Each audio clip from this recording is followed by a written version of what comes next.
No matter which industry or what niche you're in, if you don't understand the psychology behind what makes a video go viral, you'll never have to worry about social media again. I have been growing personal brands for the last few years, and one thing that helped me go from 0 to 190,000 followers and generate more than 1 billion views for my clients was understanding the psychology behind viral content. So in this video, I'm going to break down 7 powerful psychological tricks that will instantly make your content go viral. And it's the same principles that I use every single day for myself and my clients.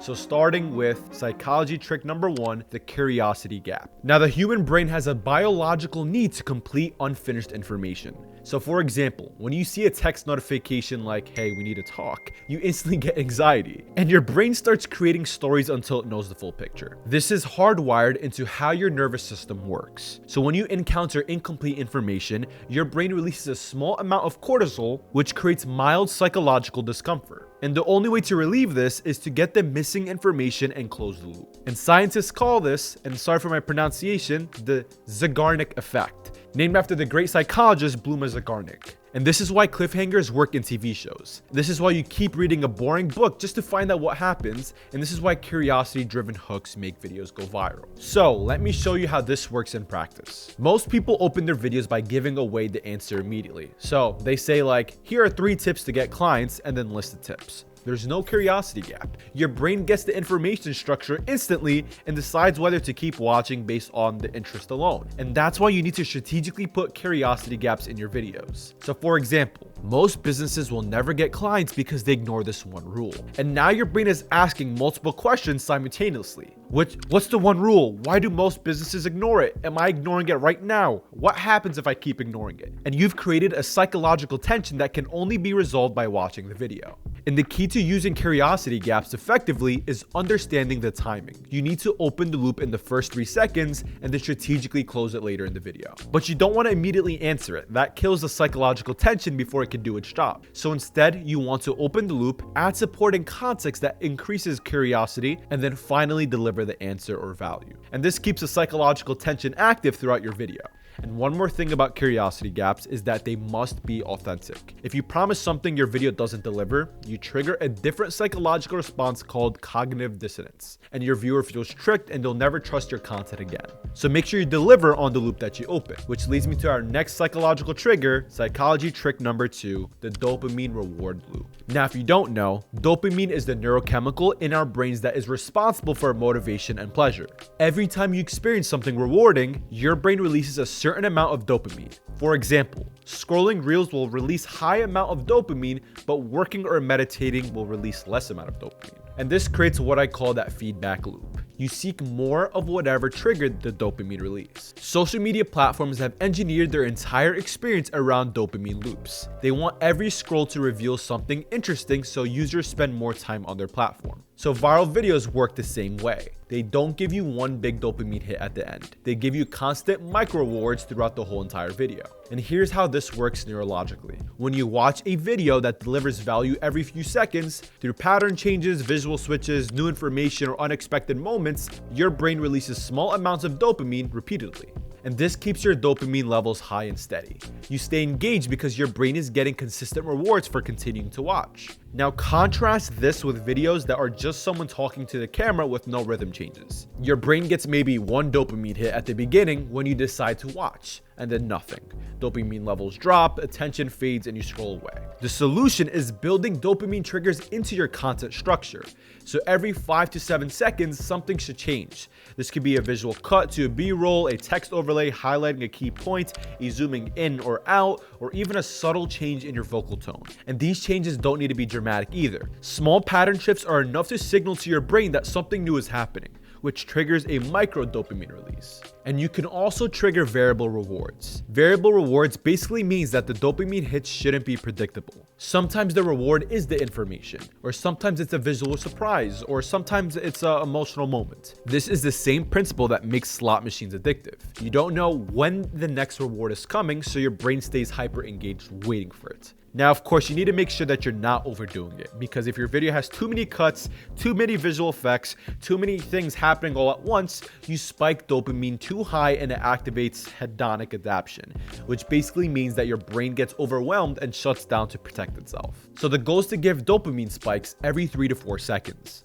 Again, this could be visual effects, could be in the script, or could be you picking up a random object like this, whatever. And this leads me to our next trick, psychological trick number 3, relatability bias. Now, I know I'm mentioning a lot of psychology within this video, but not a lot of people are doing it, and there's so much psychology behind content. So let me break down relatability bias. According to science, your brain is constantly looking for information that confirms your identity and experiences. Now, this is called confirmation bias, and it's one of the most powerful psychological forces in content consumption. When you encounter content that reflects your own pain, struggles, or victories, your brain releases oxytocin, which is also called the bonding hormone, and you feel connected to the creator because they understand your experience. And this is why relatability drives sharing behavior. When someone shares a video, they're not just sharing information. They're saying, hey, this is me, or this is us, or this is what I'm going through, to their social circle. And let me give you a specific example from my own content. When I say, I used to post every day and still get no views,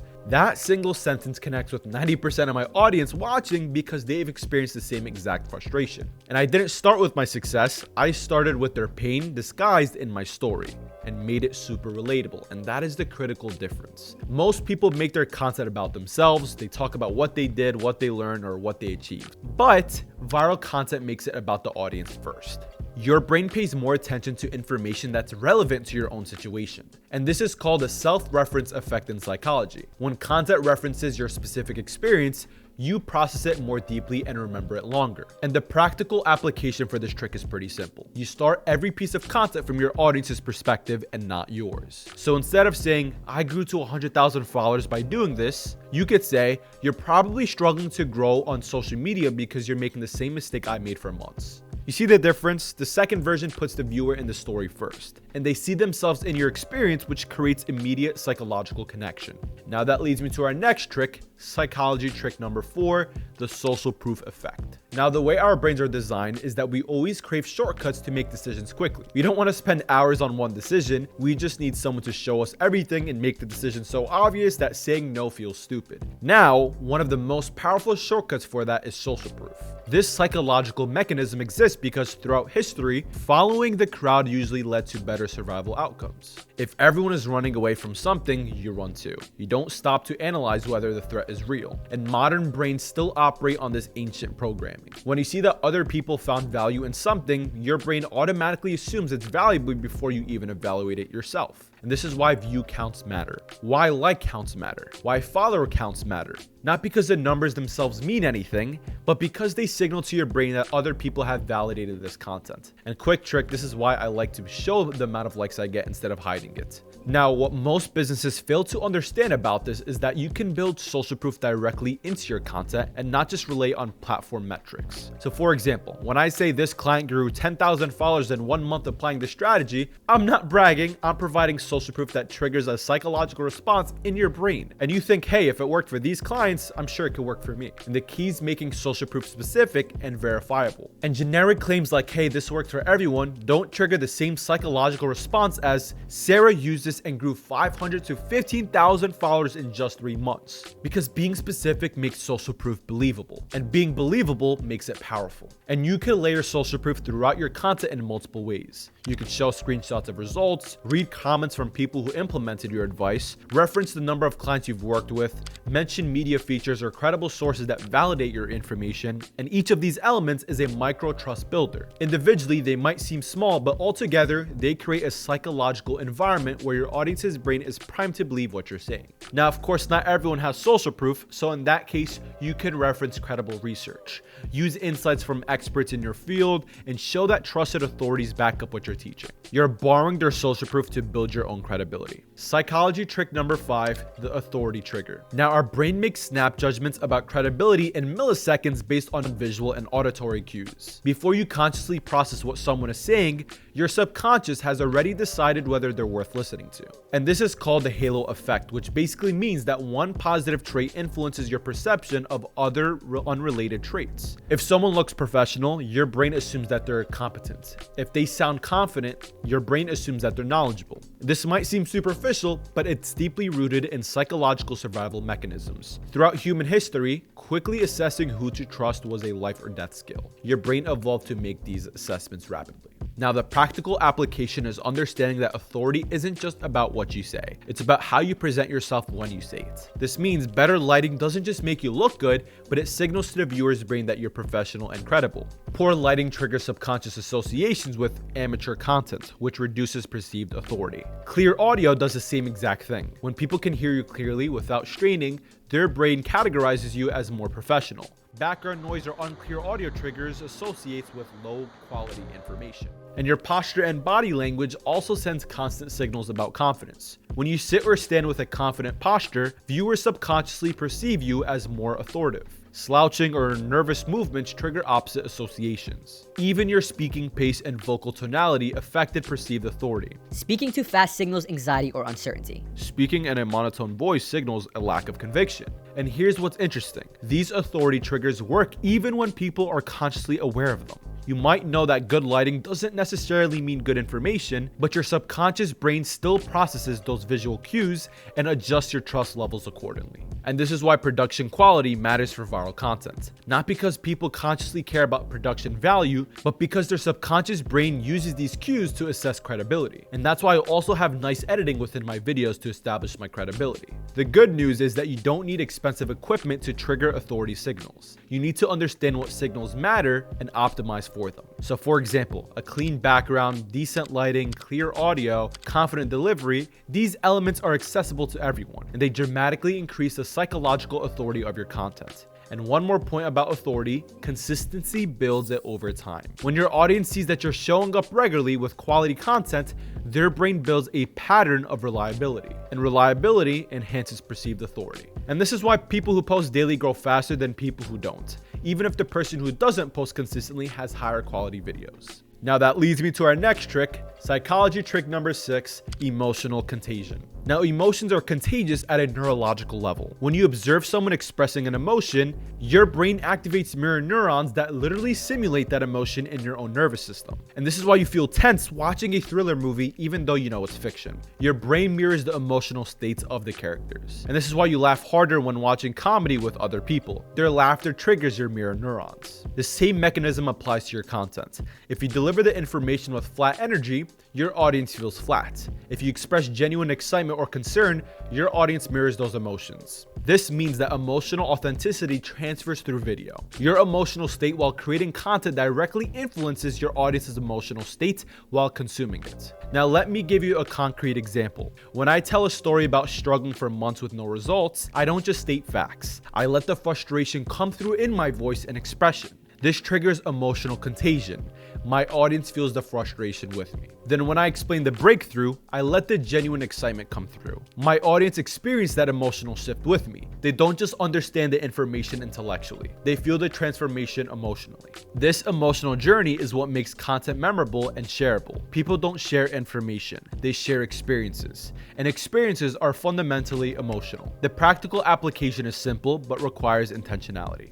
Before you record content, get yourself into the emotional state that matches the message. If you're teaching something empowering, generally feel that empowerment before you press record. If you're addressing a frustration, connect with that frustration authentically. Your emotional authenticity will transfer to your audience through mirror neurons, creating emotional contagion that makes your content more engaging and more persuasive. And think about recording content like you're talking to one specific person who desperately needs this message. And this mental frame naturally activates appropriate emotional energy because you're connecting with human need, not performing for metrics. And for the last psychological trick, which is trick number 7, pattern recognition and breaking patterns. It's constantly looking for patterns in everything you experience because patterns help predict what happens next. And prediction helps with survival. So when you scroll through social media, your brain quickly identifies patterns in the content. So video format, pacing, structure, visual style, and your brain groups this all together subconsciously. Once a pattern is established, your brain goes into autopilot. It stops paying full attention because it thinks it knows what's coming next.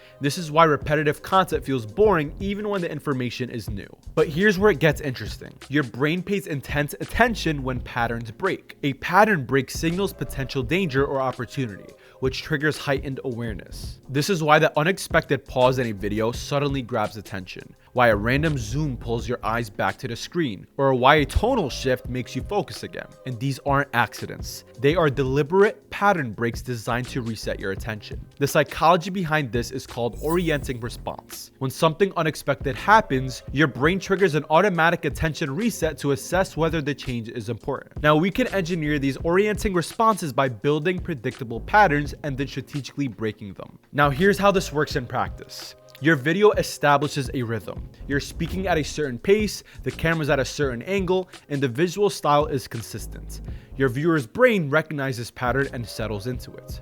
And then you break it. A sudden cut to a different angle, a pause or emphasis, a zoom in into your face, a shift in vocal energy. Each break triggers an orienting response, and your viewer's attention resets, and they're fully engaged again for the next few seconds until a new pattern establishes. And this is called a pattern interrupt. Now, these breaks don't have to be too dramatic. Small changes work too, like a quick camera shift, a text pop-up, a sound effect, or even a brief pause. Small, unpredictable movements are what make pattern interrupts so powerful. Those are 7 psychological tricks that I use for my clients and for myself, and that's what got me over 1 billion views for my clients, hundreds of I think over millions of followers for my clients as well, a lot of results. And hey, hopefully this video helped. I know it's a lot of terminology, but it really is important. Make sure to subscribe for more valuable tips. And hey, if you want to work with me, I'm sure there's a link in the bio. I'll see you soon.